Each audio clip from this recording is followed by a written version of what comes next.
Olá, gente! Tá no ar mais uma edição do Saúde Ativa, o programa que quer te motivar a sair do sedentarismo, levando para você informação sobre tudo que diz respeito à sua saúde. Até porque tudo que promove saúde e eleva a autoestima tem que ser prioridade em nossa vida, não é? Afinal de contas, o corpo é o templo do nosso espírito e temos que cuidar bem dele. Olha só, no programa de hoje, pílula do dia seguinte. Preocupada com as possíveis gravidezes indesejadas, a Secretaria Municipal de Saúde disponibiliza nas suas 44 unidades de saúde da família a pílula do dia seguinte. Saiba como proceder para receber a sua. No quadro mais gostoso do programa, o Comer Bem, mais uma receitinha para crianças. E no quadro Onco Legal, Rafaela Macedo conversa com o médico nuclear Rafael Midlet sobre os avanços da área que coloca Sergipe no pioneirismo nacional. Olha, isso é imperdível, não sai daí.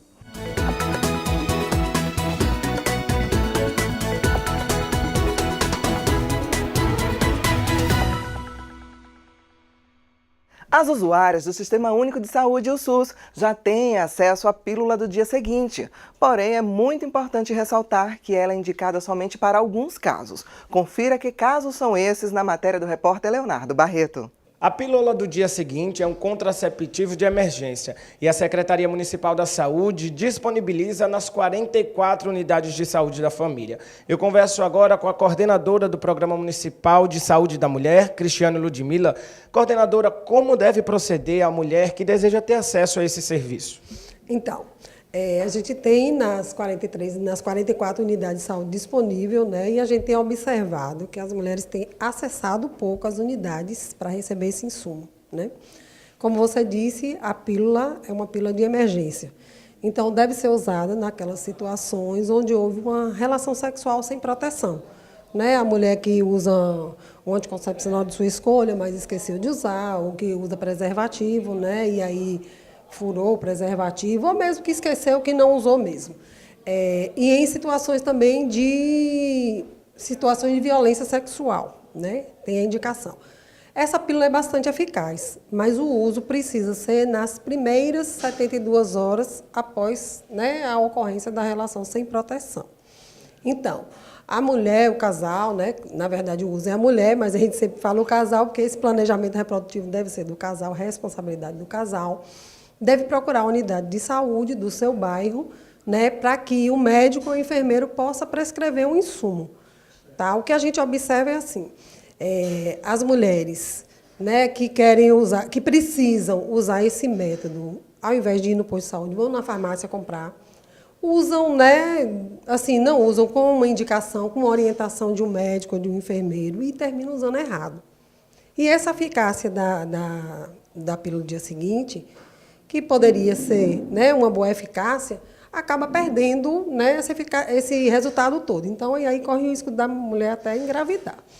O ideal é que seja usado nas primeiras 72 horas, tá? Sendo que quanto mais precoce, de preferência até nas primeiras 24 horas, essa mulher já faça uso. Certo. Existe alguma restrição?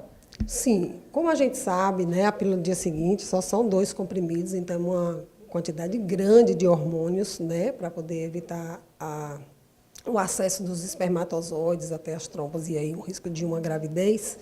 Então, não é qualquer mulher que deve usar, por isso esse cuidado dessa prescrição de médico ou de enfermeiro. Então, por exemplo, uma mulher hipertensa, uma mulher diabética, né, já tem um risco maior no uso dessa pílula. E o que a gente faz, um alerta, é assim, que aquela mulher, aquele casal, deve escolher um método para ficar usando rotineiramente. O nome já diz, pílula de emergência. Então, é para usar quando necessário, mas que não pode ser a rotina de jeito nenhum, porque aí ela vai diminuir a eficácia, já tem um risco grande de engravidar. E a eficácia, ela é de 100%? Então, é próximo a 100%, mas depende muito do tempo de uso após a exposição. Pode ser até 72 horas, mas o ideal é que seja nas primeiras 24 horas.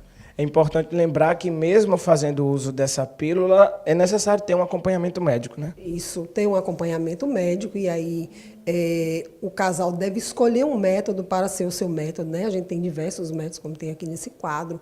Tem o DIU, tem pílula do dia seguinte, tem os anticoncepcionais orais, injetáveis. Então, aquele casal tem que sentar, né? A gente chama de planejamento reprodutivo, para escolher o método que é mais adequado para a situação deles.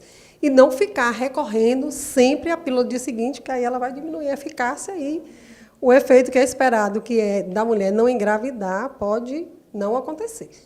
Muito obrigado, coordenadora. É com você, Gilmara. Agora vamos a um breve intervalo, mas olha, eu volto já já, não sai daí.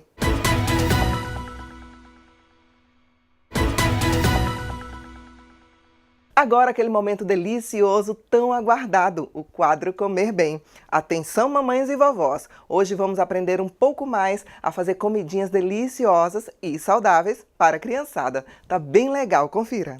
Agora a nutricionista materno-infantil, Nayana Oliveira, vai ensinar pra gente a fazer uma crepioca colorida. Vamos lá, Nayana? Vamos. A dificuldade também grande das crianças é em relação às verduras e legumes, não é? Então, mas eles adoram cores. Eles não gostam das cores nos alimentos, mas gostam de cores para pintar, enfim. Então você tem que trabalhar um pouco no lúdico para a criança. Crepioca todo mundo conhece, que normalmente tem nas dietas das mães, as mães já aprenderam em algum blog, mas a crepioca colorida nem todo mundo pensa em fazer. Então é super fácil. Então você vai pegar um ovo. No caso, para criança, a gente aumenta um pouco da tapioca. Normalmente é para um ovo, uma colher de tapioca. No caso, para criança, a gente aumenta um pouco do carboidrato. Então vamos botar para 2 colheres. Pitada de sal. Orégano. As especiarias são muito bom. É muito bom para quê? Pra gente evitar botar tanto sal, para dar gosto, tudo isso. Hoje eu vou fazer a de beterraba, que vai ficar rosa. Da Barbie, das princesas, aí você usa a imaginação. Mas aí pode optar tanto pela beterraba quanto pela cenoura. Tem outro tipo de verdura que também pode? Espinafre, Certo. que aí vai ficar verde. Que aí para as crianças o Hulk, você trabalha com Ben 10, você trabalha com vários desenhos também verdes, né? Então, usa o mixer, mas normalmente se você tiver um liquidificador ou processador, você faz.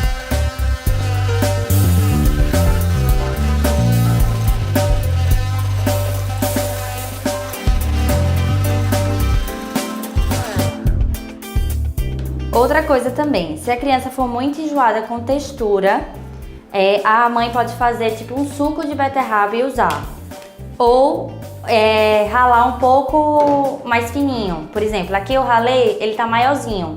Mas você pode, na parte do ralador, ralar naquela menorzinha, pra não ficar tanta textura. Se for uma criança mais tranquila, você pode deixar a fibra mesmo da beterraba. Eu gosto de deixar a fibra porque você não vai estar perdendo tanto nutriente. Então você começa a acostumar a criança com a textura também. Então você pode começar passando bem ou botando só o suco da beterraba e depois você vai acrescentando cada vez mais a beterraba mesmo inteira raladinha. Aqui eu já vou levar para a frigideira antiaderente, vou fazer a crepioca normal. Aqui eu tô colocando na frigideira antiaderente. Espere bem assar embaixo porque senão você vai fazer uma melequeira em casa. É tipo como panquequinha mesmo.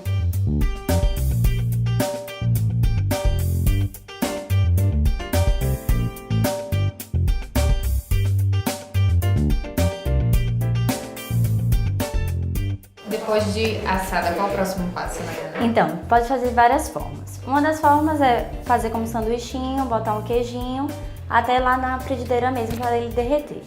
Ou creme de ricota, ou também para mandar para o colégio. Eu tenho essas forminhas de formatos que as crianças amam.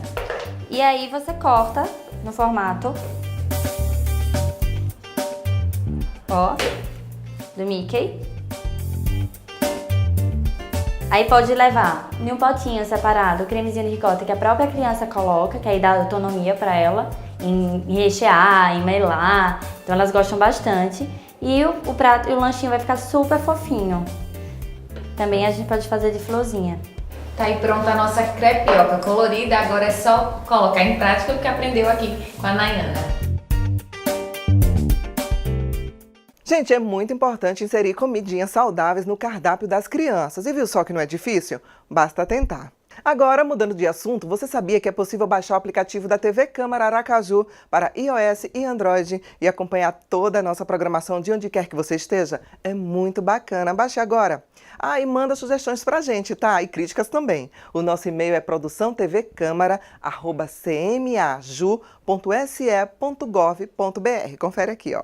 Agora vamos a um breve intervalo, mas olha, bem rapidinho, só vou ali beber uma água, não sai daí.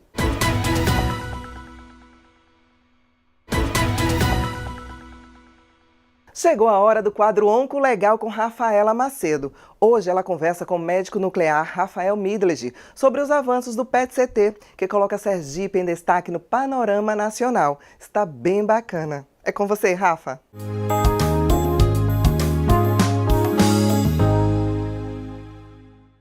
Gil, você arrasa, né? Tá linda, maravilhosa como sempre. Minha gente, hoje eu tô aqui com o Dr. Rafael. Dr. Rafael que tem um sobrenome bem diferente, né? E Dr. Rafael, que bom receber o senhor aqui. E na verdade, é melhor estar aqui do que fazendo o exame. Eu já fiz 3 PETs, né, durante o tratamento todo com o Dr. Rafael. E aí, ele é médico da medicina nuclear, né? A gente já fez um programa sobre ele, mas assim, surgiram algumas dúvidas e a gente resolveu trazer o Dr. Rafael de novo para ele esclarecer as dúvidas de todo mundo. Então, seja bem-vindo ao nosso quadro. É uma honra muito grande poder participar, fazer com que o senhor participe do nosso quadro hoje como entrevistado e não como médico. Minha gente, eu sentia um frio enorme na barriga, porque a gente tem toda a preparação para fazer o exame, ficava numa salinha, entrava para fazer o exame e às vezes o Dr. Rafael pedia para voltar. Ai meu Deus, ele viu alguma coisa, ele não viu alguma coisa. E aí eu voltava e aí daqui a pouco ele me chamava de novo e vinha com aquela cara assim, né? E dizia, olha, tá tudo bem. Então, graças a Deus que sempre esteve tudo bem, né, doutor Rafael? Que bom. É um prazer primeiro, né, estar aqui podendo falar um pouco da minha área, dos exames que a gente realiza, né, e sobretudo falar isso com você, que foi uma paciente tão querida e que a gente teve, né, com os nossos exames de medicina nuclear, a possibilidade de ajudar bastante no seu tratamento e no seu acompanhamento. O PET scan, como o Rafa falou, ou o PET-CT, que é a mesma coisa, porque a sigla CT significa tomografia computadorizada, né, em inglês. Então o PET scan ou o PET-CT, que são 2 aparelhos acoplados num equipamento só, o PET scan e essa tomografia computadorizada. Então esse aparelho é capaz de unir as imagens destes 2 exames, tanto do PET scan quanto da tomografia, e fazer essa fusão de imagens.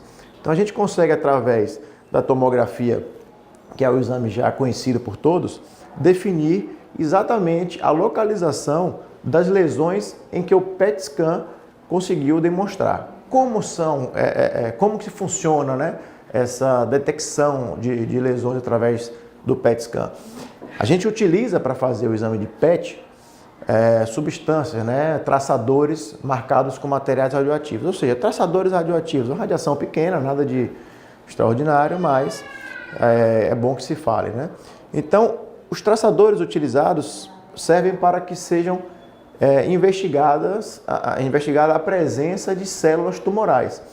O principal traçador que se utiliza no dia a dia, na rotina, para o exame de PET-CT, que foi o que a Rafa fez, é o FDG, que é um derivado da glicose. Enfim, uma siglazinha. Esse FDG, ele é capaz de se fixar na grande maioria das células tumorais, para câncer de pulmão, linfoma, câncer de cólon, câncer de mama, né, e diversos outros tipos de câncer. Então, esse FDG é capaz de se fixar nessas células e, por ser, né, ligado a um material radioativo, consegue emitir radiação para o aparelho consegue captar essa lesão. E, claro, como tem a tomografia acoplada, né, então a gente tem exatamente a definição da localização dessa lesão. E, como você já estava, a gente estava conversando aqui nos bastidores, existem também, né, outros tipos, né? A partir de janeiro desse ano, aqui no Brasil, a gente começou a trabalhar já com 2 outros tipos de traçadores, que é o PSMA, que é um traçador exclusivo, né, para o câncer de próstata, e o DOTA, que é um traçador para avaliação de tumores neuroendócrinos, que são tipos de tumores que também apresentavam uma captação muito pequena pelo FDG, então não eram muito utilizados para fazer esse exame. Hoje, esses traçadores, como eu havia dito, eles foram liberados pela Anvisa para a produção, né, para comercialização no Brasil agora em janeiro de 2017. Então, isso são exames de PET-CT, né, só que com novos traçadores, não são melhores e nem piores que o FDG, que a gente já utilizava, são para estudar outros tipos de câncer que o FDG não era, né, não conseguia ser captado por essas células. Como são traçadores novos, a gente tem o privilégio de ser a segunda capital do Norte e Nordeste a estar realizando esse exame, né? A gente atualmente, só Aracaju e Recife faz esse exame de PET-CT com esses 2 novos traçadores, né? E enquanto que o PET com FDG já se faz em bastante lugar no Brasil, várias capitais e grandes centros, né? Mas ainda restrito a grandes centros, né? Já o PET com esses 2 novos traçadores, que é o PSMA e o DOTA, a gente está fazendo aqui ainda, e isso para o estado de Sergipe é uma coisa que realmente muda muito o cenário da área de saúde, porque não está deixando a desejar a nenhum grande centro. A gente está colocando o Sergipe num patamar mais alto da área médica em relação ao diagnóstico, prevenção, tratamento, avaliação de resposta do câncer, né? O que é o estadiamento? Nada mais é do que avaliar em que estágio se encontra a doença, tá certo? Ou seja, se a doença está localizada num determinado órgão, por exemplo, vamos dar um exemplo para que seja mais fácil de entender, um nódulo no pulmão, uma lesão no pulmão, e essa lesão é maligna, ela foi biopsiada, enfim. Então o médico quer saber se essa lesão pulmonar, o câncer está só nessa lesão ou se já se espalhou para os gânglios, né, para os linfonodos, mediastino, que é essa região aqui entre os pulmões, né, se já chegou a atingir os ossos, cérebro, né, que a gente chama de metástase, ou seja, se o câncer está localizado ou se ele já se espalhou. E se ele já se espalhou, para onde ele foi? Tá? E isso direciona o médico a fazer o tratamento mais adequado àquele paciente. Às vezes, tornando a cirurgia desnecessária. Por quê? Porque às vezes só a cirurgia não vai conseguir mais curar o paciente. Então, você deixa de operar um paciente que aquela cirurgia não vai trazer nenhum benefício a ele, porque você descobriu através de um exame de corpo inteiro de escaneamento de escanear, uma varredura do corpo inteiro, você conseguiu verificar qualquer outra área de doença e que pode, né, em alguns casos, contraindicar a cirurgia, fazer com que não precise mais operar, porque a cirurgia não vai trazer nenhum benefício mais ao paciente, o paciente seria indicado apenas a tratamento de radioterapia ou quimioterapia. Se a lesão ela tem uma captação, no caso do traçador utilizado para cada exame, né? A gente está falando do seu caso que é o FDG, então a gente consegue traçar um caminho de tratamento. Se houve captação, aquela lesão tem uma grande tendência a ser uma lesão maligna. Se ela não teve captação, ela tem uma grande probabilidade de ser benigna, dependendo do tamanho, porque na medicina também as coisas não são tão claras, não são sempre exatas, tá? Então, dependendo do tamanho, o paciente vai continuar seguindo essa lesão, acompanhando essa lesão, né? E para que se possa traçar o caminho ideal para o tratamento. Doutor Rafael, e assim, consegue estadiar todo o corpo humano, todos os órgãos, inclusive cabeça? O PET-CT é feito da cabeça, né, até as pernas, e a gente consegue fazer esse mapeamento todo e saber onde tem alguma área que tenha a captação do material de forma anormal, porque existe a captação de forma normal, que é por onde o material passa e vai embora, né, e ele se fixa nas células tumorais. Então a gente tem que saber, claro, quais são os locais de captação normal, para que a gente possa diferenciar daqueles com captação anormal, e isso é que vai direcionar o tratamento. Seja numa lesão no cérebro, numa lesão no pulmão, numa lesão no osso, tudo isso o PET vai conseguir enxergar. Todos os órgãos do corpo humano a gente vai conseguir estudar de uma vez só, num exame só, que dura mais ou menos 30 minutos esse exame. Isso depende muito de cada tipo de câncer, tá? Primeiramente é isso. E, em segundo, depende também de que estágio que aquele paciente se encontra, ou seja, que a doença está, né? Então, por exemplo, tem pacientes com linfoma que fazem o tratamento, o exame de PET-CT, no início de tudo, antes de qualquer tipo de tratamento, que a gente chama de PET basal, ou seja, vai utilizar aquilo como um parâmetro para comparar futuramente com outros exames de PET, e ele pode fazer logo após o segundo ciclo de quimioterapia, por exemplo. Isso dura mais ou menos 3 meses. Então, logo depois ele faz um PET para comparar com aquele primeiro que ele fez. Então, só citando como exemplo o linfoma, né? Que normalmente é um tipo de doença em que se faz o PET realmente um pouco mais, cada vez um pouco mais próximo, né, um do outro, para avaliar realmente a resposta ao tratamento com quimioterapia, no caso dos linfomas. E, claro, que percebendo-se uma resposta através do próximo PET que foi feito, então esse tempo vai ficando um pouco mais espaçado, passa a se tornar um tempo de mais ou menos de 6 meses, depois passa a ser de ano em ano, e depois o paciente vai sendo controlado até que seja considerado, né, curado após pelo menos aí 5 anos, a gente está falando de linfoma. Gente, eu agradeço demais a presença do Dr. Rafael aqui. Dr. Rafael, muito obrigada por tudo mesmo. Mais uma vez. Isso a gente já está falando do tratamento.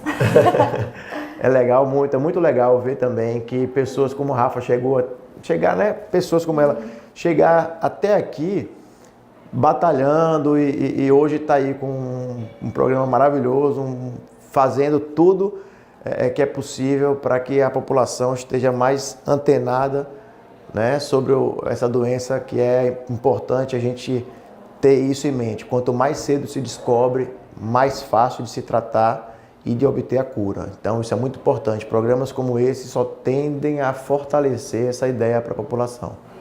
Muito obrigada. Gil, segue com você, meu amor. Beijo.